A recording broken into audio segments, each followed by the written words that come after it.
topic is non-exact first method. Question తీసుకున్న first question దీన్ని MDX plus NDY ఫామ్లో ఉందో లేదో చూసుకొని దాన్ని కన్వర్ట్ చేసుకోవాలి. M అంటే ఏంటి N అంటే ఏంటి తీసుకొని తర్వాత ∂M/∂y చేసుకోవాలి. ఈ రెండు ఈక్వల్ వస్తే అది ∂M/∂y equals to ∂N/∂x equals to 0 అని రాసేస్తే మిగతా ప్రాసెస్ చేస్తాం. ఇది నాన్ ఎగ్జాక్ట్ కాబట్టి నాట్ ఈక్వల్స్ టు అయింది. ఇది not exact but it is homogeneous form. ఇది హోమోజీనియస్ ఈక్వేషన్లో ఉంది కాబట్టి దీన్ని IF వాల్యూ ఫైండ్ అవుట్ చేయాలి. దీనికి 1/mx plus Ny ఫార్ములా తీసుకుంటాం. దాని నుంచి mx అంటే ఏంటి Ny అంటే ఏంటి రాస్తాం. రెండింటిని యాడ్ చేస్తాం. IFలో కన్వర్ట్ చేసుకుంటాం. మల్టిప్లై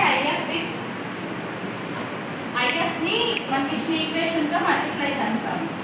మల్టిప్లై చేసి దీన్ని కంపేర్ చేస్తాము. M1తో N1ని తీసుకొని కంపేర్ చేస్తాము. దాని నుంచి సొల్యూషన్